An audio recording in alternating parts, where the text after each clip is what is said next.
In order to play two-player split screen in Call of Duty Black Ops 3, you need to sign into two accounts on your Xbox or PlayStation. So on your console, sign in the first player and then add a second user profile or guest account.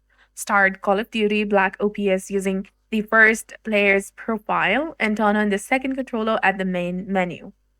Then press the join button on the second controller and choose the second player's account when prompted. They may need to accept the terms or verify their age if it's their first time. Then go to multiplayer or zombies, and you can also play the campaign in two-player local split screen or zombies with up to 4 players. Both players are now connected. So select a match or start the co-op campaign. Keep in mind that to play online, each player needs their own active online subscription, Xbox Live Gold, Game Pass, Core, or PS Plus.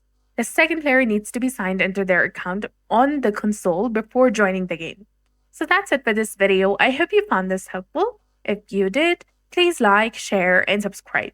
Thanks for watching. We'll see you again in the next one.